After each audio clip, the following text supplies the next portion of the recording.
So hello everyone. यार आज है हमारा 35 डेज 35 के कैपिटल ट्रेड करने का दूसरा दिन।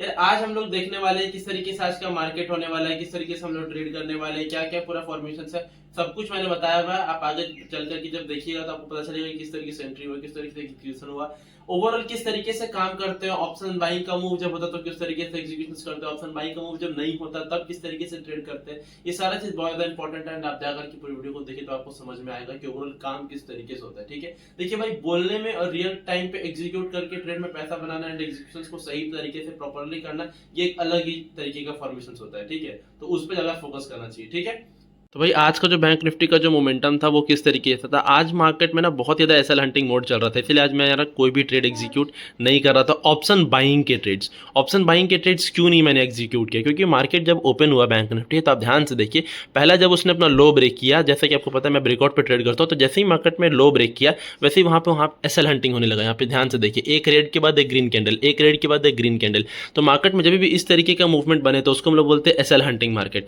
एंड इस तरीके का जब एसएल हंटिंग मार्केट होता है तो हम लोग ऑप्शन बाइंग प्रेफर नहीं करते। हम लोग ऑप्शन बाइंग की जगह पे हम लोग करते हैं स्प्रेड्स। स्प्रेड्स क्या होता है? स्प्रेड्स एक तरीके का ट्रेडिंग का फॉर्म होता है जहां पर हम लोग क्या करते हैं, एट द मनी के प्राइस को सेल, स्ट्राइक प्राइस को सेल करते हैं, आउट ऑफ द मनी के स्ट्राइक प्राइस को हम लोग बाई करते हैं। ठीक है, जब हम लोग आउट ऑफ द मनी के स्ट्राइक प्राइस को बाई करते हैं तो उससे क्या होता है कि अगर मार्केट हमारे फेवर में नहीं भी गया तो भी हमें कुछ ना कुछ वहां से पॉइंट्स मिलता है, जिसके कारण से क्या होता है, हमारा जो लॉस होता है वो मिनिमाइज हो जाता है। एंड जिस भी साइड मार्केट जा रहा होता है हम लोग उधर साइड के पोजिशन को होल्ड करके एक ठीक ठाक प्रॉफिट बनाने का ट्राई करते हैं। ठीक है, तो इस तरीके का आज का मार्केट था। हम लोग यहाँ पे ट्रेड प्लान किए एंड यहाँ पे हमारा कुछ इस प्रकार से एक मोमेंटम था कि हम लोग इस तरीके से वहाँ पे सेल वगैरह करेंगे। ठीक है, एंड ये किस तरीके से था मैं आपको पूरा दिखाता हूँ। ये है मेरा Telegram channel moment of trading, नाम है 379 सब्सक्राइबर्स। यहाँ पे मैं लाइव मार्केट ट्रेड्स अपडेट करता रहता हूँ। आज का जो मैंने स्प्रेड वाला जो ट्रेड अपडेट किया था यहाँ पर आप जाकर के चेक इट आउट कर सकते हैं किस तरीके से मैंने बताया था।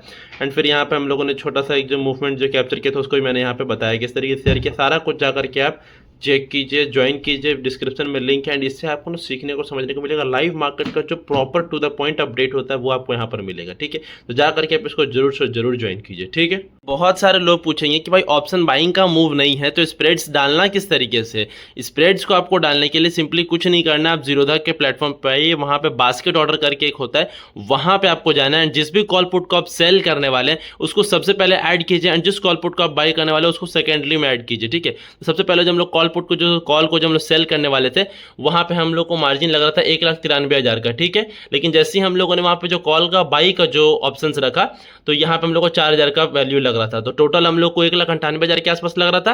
और तो यहाँ पे हमारा जो मार्जिन निकल करके आया, जो नेट मार्जिन जो हम लोग को लग रहा है स्प्रेड्स बनाने के बाद, वो लग रहा है 38,000 से 39,000 के आसपास में। ठीक है, तो इसी तरीके से हम लोग स्प्रेड्स बनाते हैं। स्प्रेड्स हम लोग तभी बनाएंगे जब ऑप्शन बाइंग का मूव नहीं रहता है एंड आपके पास छोटा कैपिटल है, यानी आप ऑप्शन सेलिंग ऐसे 5 लाख 10 लाख से नहीं कर सकते, तभी आपको स्प्रेड्स बना करके आप यहाँ पे कुछ बना सकते हैं, पैसा कुछ आप पैसा यहाँ पे क्रिएट कर सकते हैं। ओवरऑल क्या है कहने का मतलब कि लॉसेस जो है वो कम हो जाता है, प्रॉफिट भी कम हो जाता है। अगर आपको ज़्यादा एक्सपीरियंस नहीं है तो, अगर प्रॉफिट को आपको बढ़ाना है तो थोड़ा सा आपको एक्सपीरियंस लगेगा, आप किसी भी एक साइड के पोजीशंस को होल्ड करके एक अच्छा खासा प्रॉफिट क्रिएट कर सकते हैं। ओके, तो अगर स्प्रेड्स के ऊपर डिटेल में भाई वीडियो चाहिए होगा तो मेरे को बताना, मैं स्प्रेड्स के ऊपर डिटेल में वीडियो लेकर के आऊँगा एंड आपको समझाऊंगा कि स्प्रेड्स काम किस तरीके से करता है। ओके, तब तक के लिए भाई इतना ही देखिए एंड समझिए एंड चीज़ों को अंडरस्टैंड कीजिए किस तरीके से काम करता है। ठीक है, ये चैलेंज का मतलब है कि आप इस चैलेंज से प्रॉफिट लॉस मत देखिए, आप इस चैलेंज से सिर्फ और सिर्फ ये समझिए कि काम किस तरीके से किया जाता है, ओवरऑल ट्रेडिंग वर्क किस तरीके से करता है। ओके, तब तक के लिए बाय। अभी शाम के 6 बज चुके हैं,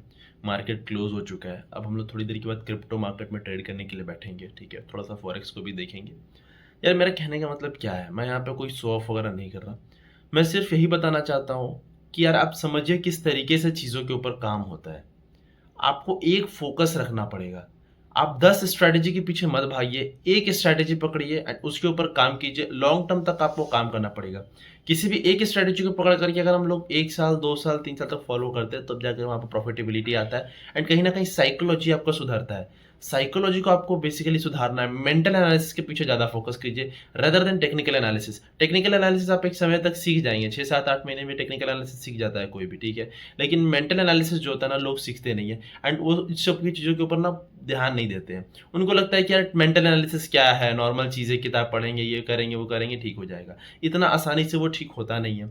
आपको मनी मैनेजमेंट पे फोकस करना है, आपको रिस्क मैनेजमेंट पे फोकस करना है। इन सब चीज़ों के ऊपर जब आप फोकस करेंगे, टाइम स्पेंड करेंगे, तब जाकर के कहीं ना कहीं आप प्रॉफिटेबल बन सकते हैं। इतना ईजी नहीं है भाई मार्केट से पैसा कमाना। ठीक है, मार्केट से पैसा कमाना बहुत मुश्किल काम है। थोड़ा सा सही से टाइम स्पेंड कीजिए, चीज़ों को अंडरस्टैंड कीजिए, ओवरऑल काम किस तरीके से होता है। ओके, तो फिर आज का जो मैं बताया आपको सारा कुछ समझ में आया? समझ में नहीं आया तो यार कमेंट सेक्शन में ज़रूर बताइएगा कि भाई ये चीज़ नहीं समझ में आया, स्प्रेड्स के बारे में और डिटेल में वीडियो चाहिए होगा तो वो भी ज़रूर बताइएगा। ओके, तब तक के लिए भाई थैंक यू।